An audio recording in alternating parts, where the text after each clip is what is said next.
नमस्कार, मी मनीषा बोरसे. जनवार्ता बातमीपत्रात आपले स्वागत. पाहूयात पुण्यातील विशेष घडामोडी.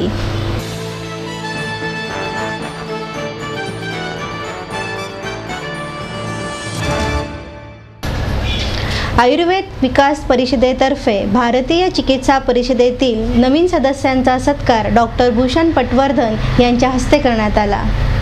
आयुर्वेद हे परिपूर्ण आरोग्यशास्त्र आणि चिकित्साशास्त्र आहे. आंतरराष्ट्रीय पातळीवर रोज नव्याने विकसित होणाऱ्या आधुनिक विज्ञानाद्वारे आंतरशाखीय संशोधन मोठ्या प्रमाणात सुरू आहे.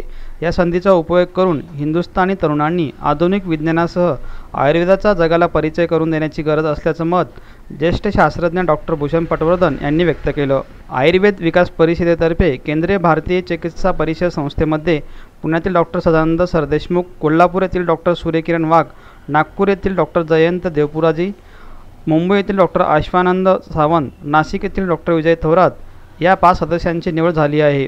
या 5 सदस्यांच्या निवडीबद्दल डॉक्टर भूषण पटवर्धन यांच्या हस्ते यांचा सत्कार करण्यात आला. यावेळी जितेंद्र अष्टेकर, डॉक्टर शैलेश गुजर, सतीश डुंबरे यांचा देखील यावेळी सत्कार करण्यात आला.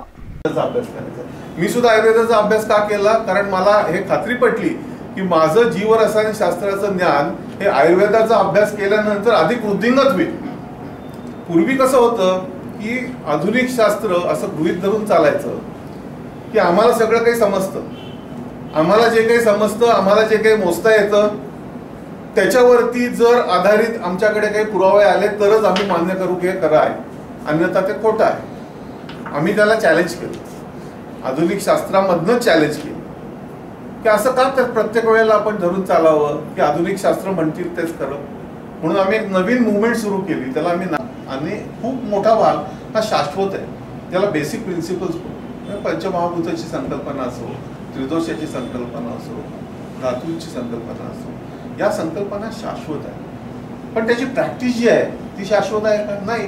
कारण चरकाने जे काही सांगितलेलं असेल किती हजार वर्षापूर्वी याच्यावर सुद्धा आज एकमत नाहीये. पण जितक्या वर्षापूर्वी सांगितलं असेल तो काळ वेगळा होता. सुश्रुतांनी किंवा चरकांनी त्रिफळाबद्दल सुद्धा जे काही सांगितलं असेल ते आज खरं आहे का नाही हे जोपर्यंत आम्ही प्रत्यक्ष उपयोग करून सिद्ध करत नाही तोपर्यंत आंधळेपणाने त्याच्यावरती विश्वास ठेवणं हे पण अवैज्ञानिक आणि ते स्वतः चरकालाही मान्य होतं. कारण त्या वनस्पती बदलल्यात, वनस्पतींचे गुणधर्म बदललेत, पर्यावरण बदलले, माणसं बदलली आहेत, सगळं बदललंय. हे सगळं बदललेलं असताना बेसिक प्रिन्सिपल्स शाश्वत राहतील पण इतर भाग शाश्वत राहील असं जर आपण गृहीत धरून चाललो तर ते पण योग्य होणार. त्यामुळे या 2 गोष्टींची सांगड घालणं ही खूप महत्वाची गोष्ट आहे. आणि त्याचा हा संशोधनाचा म्हणून CCI मध्ये कुठल्याही एज्युकेशनमध्ये जर तुम्ही संशोधनाचा भाग आणला नाही तर ते एज्युकेशन पूर्ण होत नाही.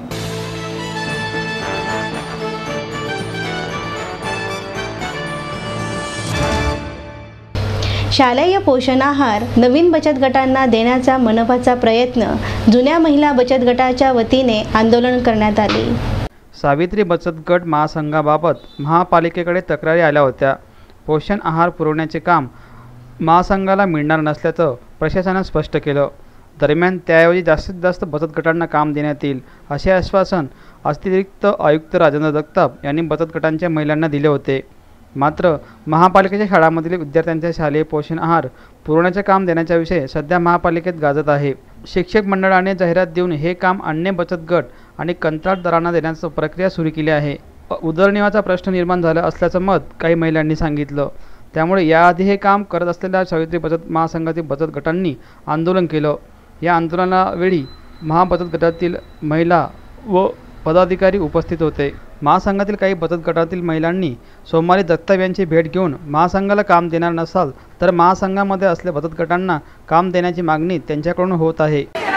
शुक्रवारी आम्ही सर्व महिला बचत गटांनी इथे आंदोलन केलं होतं. त्या आंदोलनाची दखल घेऊन कॉर्पोरेशनमध्ये जगताप साहेबांनी, आयुक्त कुठले आयुक्त आहेत ते? अतिरिक्त आयुक्त जगताप साहेबांच्या इथे सर्व अधिकाऱ्यांसमोर मीटिंग झाली. त्यांनी आमच्या सगळ्या महिला बचत गटांची मीटिंग म्हणजे भेट घेतली, आमचं म्हणणं ऐकून घेतलं आणि त्यांनी त्यावर असा निर्णय दिला की ज्या ऑर्डरी दिलेल्या आहेत, ज्यांना काम दिलेलं आहे त्या सर्वांमध्ये आम्हालाही सामावून घ्यावं. तर आम्ही त्यावेळेला हे त्यांना म्हणालो होतो की उद्या शनिवार आहे, सुट्टीचा वार आहे, पण ते म्हणाले नाही, सुट्टी असली तरी सगळे अधिकारी येतील आणि तुम्हाला ऑर्डर देतील.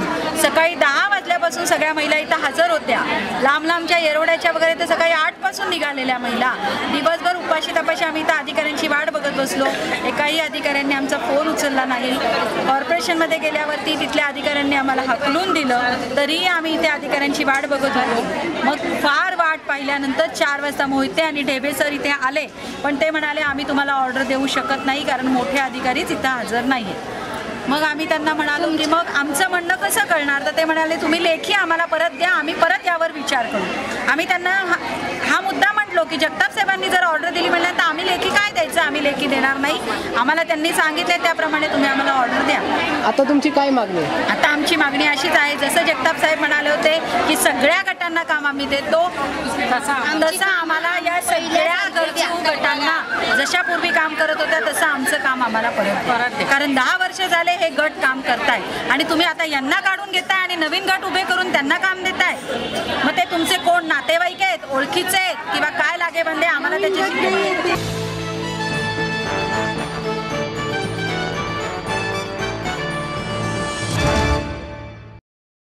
आपलं स्वप्न, आपलं मन, आपलं स्वतःचं घर हेच खरं धन. समृद्ध जीवन पार्क सादर करत आहे 140 फ्लॅट्सची एक प्रशस्त गृह योजना. कात्रज कोंढवा रोडवर बिबवेवाडीपासून फक्त 2 किलोमीटर अंतरावर आपल्या आर्थिक गणितात बसणारे 1 व 2 BHK फ्लॅट्स. तब्बल 3 मजली पार्किंग सह ऐस पैस गार्डन, क्लब हाऊस आणि इतर सुविधांनी सुसज्ज. बुकिंग साठी संपर्क 9850 937 373 9850 947 373. समृद्ध जीवन, नांदी सौभाग्याची, सुरुवात प्रगतीची.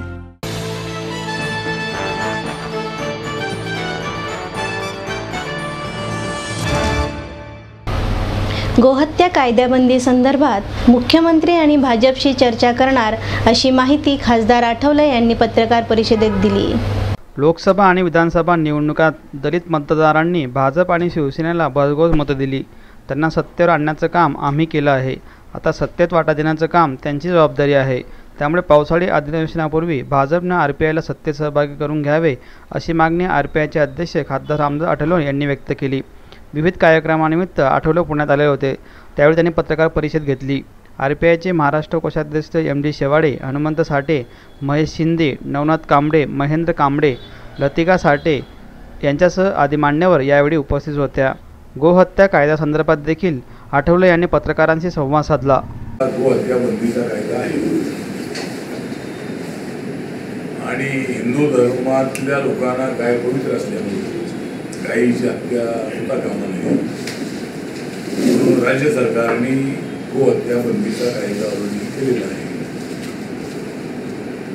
परंतु आपल्या राज्यामध्ये 4 मार्चपासून गोवंश हत्या बंदीचा कायदा लागू झाल्यामुळे 25 लाखापेक्षा जास्त लोक बेरोजगार झालेले आहे. आणि RPIचं मत असं आहे की या कायद्याची काही आवश्यकता नाही, या कायद्याला कुठला धार्मिक आधार नाही. परंतु हा कायदा आल्यामुळं राज्याचं आर्थिक नुकसान करण्याचाच प्रयत्न झालेला आहे. एकतर 1995 मध्ये युतीचं सरकार राज्यात आल्यानंतर मनोज जोशी मुख्यमंत्री असताना विधिमंडळामध्ये हा कायदा त्यांची मेजॉरिटी असल्यामुळं हा कायदा संमत करण्यात आला आणि त्याचा ड्राफ्ट जो आहे तो राष्ट्रपती कार्यालयाला पाठवला होता. परंतु त्यावेळेचे महामहिम राष्ट्रपती शंकरदयाळ शर्मा होते. त्यांनी त्याच्यावर सही न केल्यामुळे गेली 20 वर्ष हा ड्राफ्ट त्या ठिकाणी पेंडिंग होता. परंतु यावर्षी मात्र सध्याचे राष्ट्रपती महामहिम आदरणीय प्रणव मुखर्जी साहेब यांनी त्याच्यावर सही केल्यामुळं हा कायदा लागू करण्यात आलेला कायदा लागू झालेला आहे. असाच कायदा गोवा सरकारने आणला होता. परंतु त्या ठिकाणी विरोध झाल्यानंतर त्यांनी गोवंश हत्या बंदीचा कायदा रद्द करून गो हत्या बंदीचाच कायदा त्यांनी लागू केलेला आहे. त्यामुळं राज्य सरकारकडे आमची मागणी अशी आहे की हा कायदा या गोवंश हत्या बंदीच्या कायद्यातून वंश शब्द काढून टाकावा आणि मध्यंतरी RPIने या विषयावर जरी आम्ही सरकारसोबत असलो तरी आम्ही काय सरकारसोबत डोळे झाकून या ठिकाणी आम्ही सरकारसोबत नाही.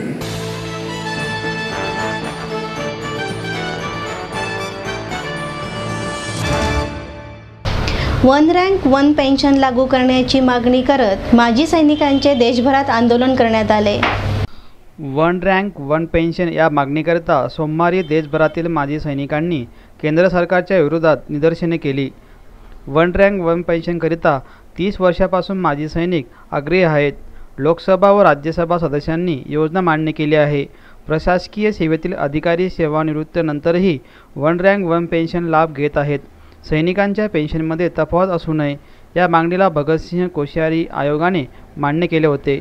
सरकारने 8,500 कोटी रुपयांची तरतूद अर्थसंकल्पात केली असल्याची घोषणा केली होती, पण तरीही काहीच हालचाल झालेली नाही.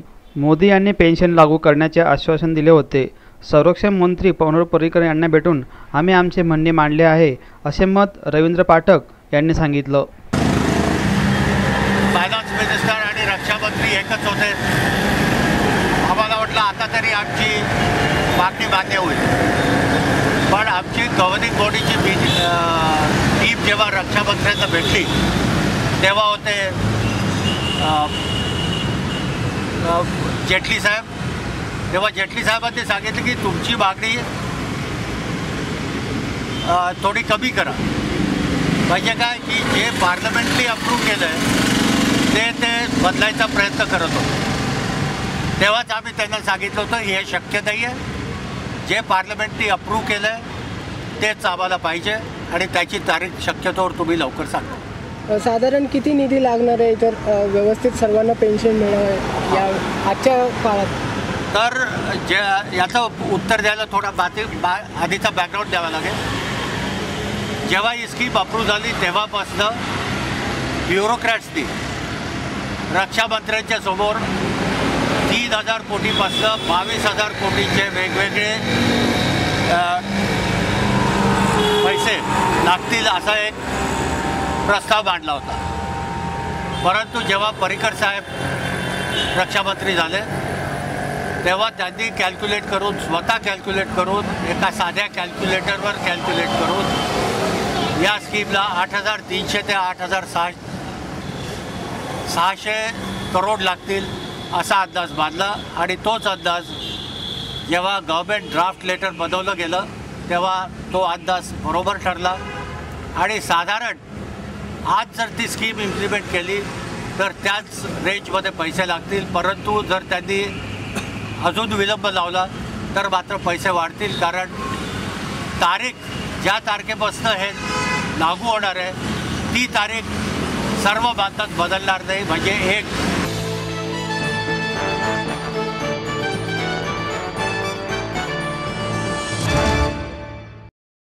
आपलं स्वप्न, आपलं मन, आपलं स्वतःचं घर हेच खरं धन.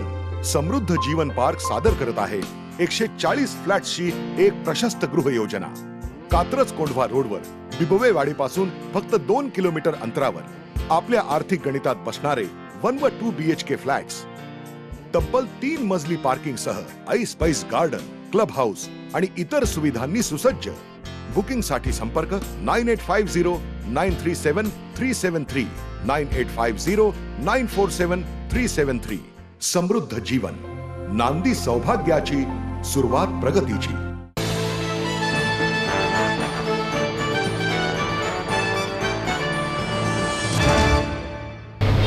साहित्य समन्वय महासंघ पुरस्कृत रंगत संगत प्रतिष्ठानच्या वतीने ॲडव्होकेट प्रमोद आडकर यांना सन्मानित करण्यात आले.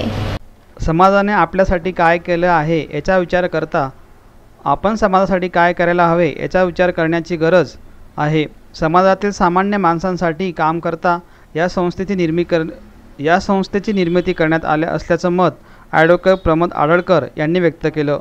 साहित्य समन्वय महासंघ पुरस्कृत रंगत संगत प्रतिष्ठान या संस्थेच्या वतीने ॲडव्होकेट प्रमोद आडकर यांचा सन्मान करण्यात आला. सन्मानचिन्ह, शाल, श्रीफळ देऊन त्यांचा सत्कार करण्यात आला. यावेळी साहित्य संमेलनाचे अध्यक्ष सदानंद मोरे, DP कुलकर्णी, मंदाताई नाईक, मधुसूदन घाणेकर यांच्यासह आदी मान्यवर उपस्थित होते. यावेळी ॲडव्होकेट आडळकर यांनी संस्थेच्या स्थापनेविषयी माहिती प्रेक्षकांना दिली. राष्ट्रभाषा पंडित, स्वतः कवयित्री, नंतर मधला भाऊ आणि मी आम्ही लहानपणी बालनाट्यांमध्ये कामं केलेली होती, नाटकाची निर्मिती पण केली. मोठा भाऊ उत्तम तबला वाजवतो. तर अशा परंपरेतला मी पण एकूण त्यावेळेला डायनेस्टिक गप्पा चालायच्या शनिवार पेठेत आणि तिथे एक दोन वेळा गप्पा बघायला गेल्यानंतर मग असं जाणवलं की काही नवीन नवोदित जे कलावंत आहेत त्यांना वाव मिळाला पाहिजे. तो तिथं मिळत नव्हता, म्हणजे फार वेटिंग होतं आणि डोक्यात आलं तेवढ्यात आमचा वाडा पाडून तिथं स्कीम बांधण्याचं काम चालू होतं आणि मनात आलं की मग आपण आपल्या टेरेसवर गाणे चालू करायचे कार्यक्रम. आणि रंगत संगत प्रतिष्ठानचा 7 जून 1992 रोजी आमच्या टेरेसवर रंगत संगत, नुसतं रंगत संगत ट्रस्ट वगैरे सगळं नंतर झालं, त्याचा जन्म झाला 7 जूनला. प्रथम मधुकर टिल्लू यांच्या शेरोशायरीच्या कार्यक्रमाने, यांच्या मुलाखतीने तो कार्यक्रम झाला. नंतर मग दर महिन्याला एक असा आम्ही कार्यक्रम करत जायचो.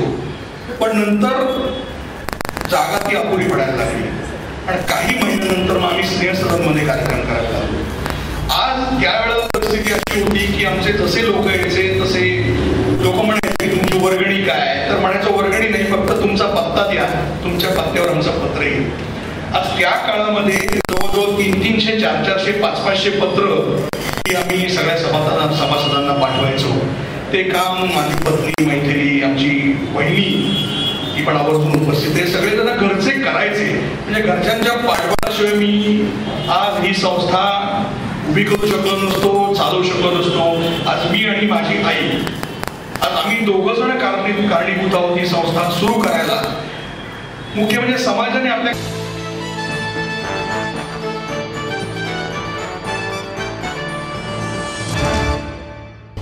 शासनाने लवकर झोपडपट्टी धारकांना घरकुल मंजूर करून देण्यासाठी क्रांतिकारी झोपडपट्टी संघटनेच्या वतीने आंदोलन करण्यात आले. झोपडपट्टी पुनर्वसन योजना राबवण्यासाठी 90% संमती द्यायला हवी. 350 चौरस फूट जागा देण्याऐवजी किमान 500 चौरस फुटाचे घर बांधण्याची परवानगी द्यावी. शहर झोपडपट्टी मुक्त करण्यासाठी क्रांतिवीर झोपडपट्टी संघटना यांच्या वतीने बेमुदत उपोषणाला सुरुवात करण्यात आली. सरकारने ठरवलेल्या धोरणानुसार जर योजना केली तर गरिबांकडून घर बांधणं सोपं होईल. झोपडपट्टीधारकांना पुनर्वसन कायद्याप्रमाणे नवीन घरकुलांची योजना मंजूर करण्यात यावी. यासाठी सरकारने प्रयत्न करायला हवेत. शहर सुंदर करण्यासाठी झोपडपट्टी मुक्त करायला हवं असे मत यावेळी सांगण्यात आलं. यावेळी राजेश परदेशी, विशाल घोलप, नितीन टंगसाडे, आसिफ शेख, सचिन सावंत यांच्यासह आधी झोपडपट्टीधारक उपस्थित होते. आपलं झोपडपट्टी क्रांतिवीर झोपडपट्टी संघटनाविषयी जे त्यांनी नियम काढला, 70% त्यांनी 50% करायला लागला, सर्वात मोठी चुकी आहे. झोपडपट्टी लोकांना फसवणूकचं काम आहे. तर त्यासाठी त्यांनी 90% कमीत कमी सह्या पाहिजे आणि कमीत कमी 500 स्क्वेअर फूट पाहिजे. जे फसवणूक होती बिल्डर लोकांना, जे SRA योजनेमध्ये दलाल किंवा झोपडपट्टीचे गुंड कशाला लागतात. जर झोपडपट्टी लोक राहतात तर त्यांना दलाल संमतीपत्र घेण्यासाठी दलालांची कशाला गरज लागते, गुंडांची कशाला गरज लागते. हर एक गोष्टीमध्ये हर एक ह्याला पैसा दाखवून हे लोकांची फसवणूक करतात.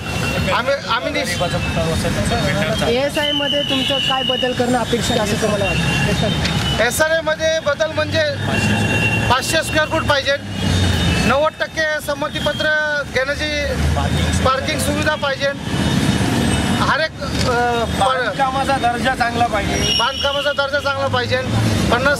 50 वर्षाचं बिल्डिंगचा इन्शुरन्स पाहिजे. इन्शुरन्स मेंटेनन्स करू शकत नाही, त्याची पूर्ण जबाबदारी मेंटेनन्सच्या हिशोबाने केला पाहिजे. कमीत कमी 5 लाख ते 4 लाख रुपये असं येईल महिन्याला व्याज. थोडं मेंटेनन्ससाठी बिल्डरनी इमारत कमीत कमी 6 ते 4 या 5 मजली इमारत पाहिजे.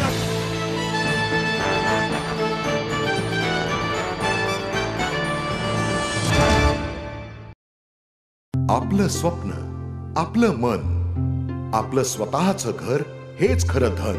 समृद्ध जीवन पार्क सादर करत आहे 140 फ्लॅट्सची एक प्रशस्त गृह योजना. कात्रज कोंढवा रोडवर बिबवे वाडीपासून फक्त 2 किलोमीटर अंतरावर आपल्या आर्थिक गणितात बसणारे 1 व 2 BHK फ्लॅट्स. तब्बल 3 मजली पार्किंग सह ऐस पैस गार्डन, क्लब हाऊस आणि इतर सुविधांनी सुसज्ज. बुकिंगसाठी संपर्क 9850937373 9850947373. समृद्ध जीवन, नांदी सौभाग्याची, सुरुवात प्रगतीची.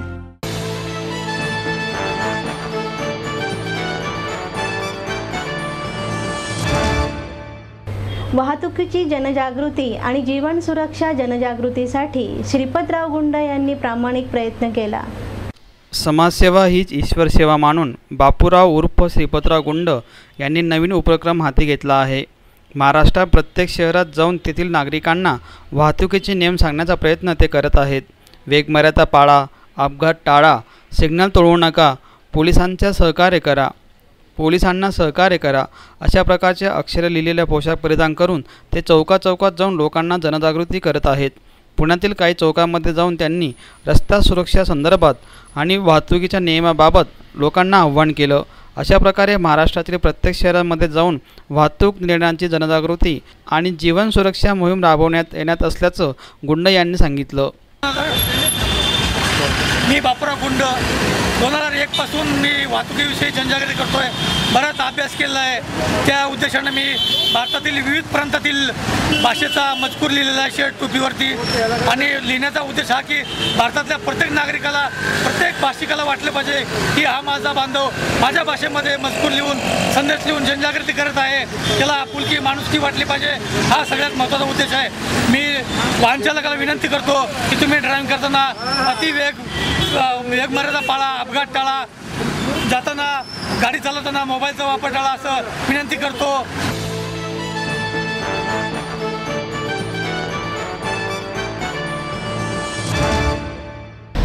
याचबरोबर जनवार्ता बातमीपत्र संपले. नमस्कार.